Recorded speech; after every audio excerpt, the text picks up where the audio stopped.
किसानों को अनुदान पर मिलने वाले यूरिया का प्लाईबोर्ड इकाइयों में प्रयोग हो, ये आपराधिक भी है, दुर्भाग्यपूर्ण भी है। लेकिन जो प्लाईबोर्ड की इकाइयां, जो प्लाईबोर्ड उद्योग के मालिक सरकार द्वारा अप्रूव्ड, सरकार द्वारा निर्धारित अप्रूव्ड सोर्सों से कमर्शियल टेक्निकल यूरिया ले रहे हैं और उनकी सैंपलिंग फेल हो रही है, ये बहुत बड़ा जांच का दुर्भाग्यपूर्ण है, बहुत बड़ी जांच का विषय है। देखिए, प्लाईबोर्ड उद्योग यदि फले फूलेगा तभी पॉपुलर सफेदा उत्पादक किसान को उसका लाभकारी मूल्य मिलेगा। पिछले कई वर्षों से पॉपुलर सफेदा की खेती बहुत घाटे में रही।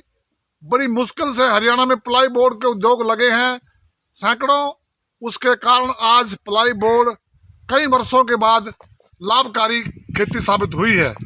लेकिन जिस तरह से आज टेक्निकल यूरिया प्रयोग करने के बाद भी धड़ाधड़ आनन फानन में मुकदमे दर्ज किए जा रहे हैं, इससे प्लाईबोर्ड जगत में बड़ी निराशा उदासी है।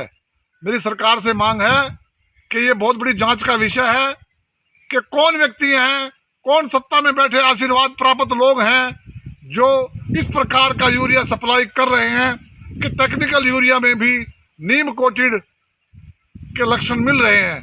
तो मेरी सरकार से मांग है कि इस विषय की जांच होनी चाहिए कि कौन ताकतें हैं जो नीम कोटेड, जो कमर्शियल यूरिया में नीम कोटेड यूरिया सप्लाई करके जिनके सैंपल फेल हो रहे हैं। एक और ले ले। देखिए, अभी जो यमुनानगर प्लाईवुड एसोसिएशन के जो साथी हैं वो मिलके गए हैं और इसमें जो है पीछे जो दिल्ली से टीम आई थी, उन्होंने 14 जगह जो है सैंपल लिए थे जो टेक्निकल ग्रेड यूरिया के हैं और उन सैंपल्स में जो उनकी रिपोर्ट आई है और 6 सैंपल्स जो ऐसे हैं जो फेल पाए गए हैं, 3 इंडस्ट्रीज़ के संबंधित वो हैं। उनमें जो इंडस्ट्री वालों की ये डिमांड थी कि जो सैंपल लिए गए वो सील्ड बंद बैग से लिए गए थे और उसके बिल जो है वो इंडस्ट्री वाले जो है उनके पास थे, जिस पे वो बता रहे थे सारा टैक्स वगैरह जमा करा रखा है। और उनकी ये डिमांड थी कि ऐसे मामलों में जो है इंडस्ट्री के ऊपर जो है एफआईआर दर्ज नहीं होनी चाहिए। तो इसके लिए जी जो कंसर्न हमारा विभाग है, एग्रीकल्चर विभाग, उसमें उसके द्वारा हम लोग एक फैक्ट फाइंडिंग रिपोर्ट इसमें ले रहे हैं और अगर ऐसा कोई मामला आता है तो वो सरकार के पास भेज के उसमें अकॉर्डिंगली आगे जो उनको अवगत करा के आगे कार्रवाई करवाई जाएगी। सर, पिछले दिनों 2 बार टीम आई है, तो कितने लोगों पे एफआईआर दर्ज हुई सर? देखिए, जो पिछली जो टीम जो आई थी केंद्र सरकार से, उसमें 14 जगह उन्होंने सैंपल लिए थे और 14 जगह से जो है 6 जगह की जो रिपोर्ट है फेल हुई थी। वो 6 जो रिपोर्ट थे उसमें 3 जो हमारी इंडस्ट्रीज हैं, प्लाईवुड इंडस्ट्री, उसमें जो है एफआईआर दर्ज जो है करी गई है।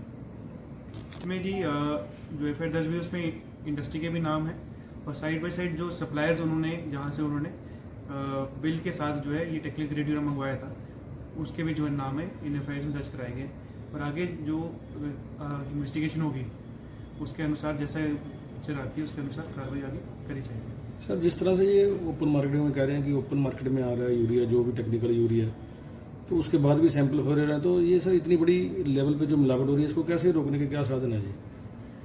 देखिए, अभी तो हम लोग जो हमारे जिला स्तर पे जो बात है कि उसको हम लोग एक बार जो फैक्ट फाइंडिंग रिपोर्ट है वो आ जाए तो उसके अनुसार आगे जो है इसको कार्रवाई करी जाएगी। सर, जैसे सरकारी कंपनी का भी फेल आ रहा है जी, तो उसमें क्या सर बनाया? उसमें जो ये बताया गया कि जैसे आईपीएल या जीएनएफसी जो हमारी कंपनियाँ हैं जो ये टेक्निकल ग्रेड यूरिया बनाती है, उसके सैंपल इस बार फेल आए। तो उसमें ये बात सामने आई कि डायरेक्ट उनके द्वारा जो है डायरेक्ट कंपनी के थ्रू जो है ये जो बैग्स थे या ये जो सैंपल था नहीं खरीदा गया था। उसमें इंडस्ट्रीज और जो डिपार्टमेंट उन्होंने कोशिश करके अब हमारे जिला यमुनानगर में जो है आईपीएल का एटलीस्ट जो है डायरेक्ट जो है डिस्ट्रीब्यूशन होगा। तो उससे ये हो सकता है कि एटलीस्ट इस फ्रंट में कि जो सैंपल ले रहे हैं थ्रू प्रॉपर चैनल वहाँ पे मिलावट के चांसेस कम हो जाएंगे, खत्म हो जाएंगे। सर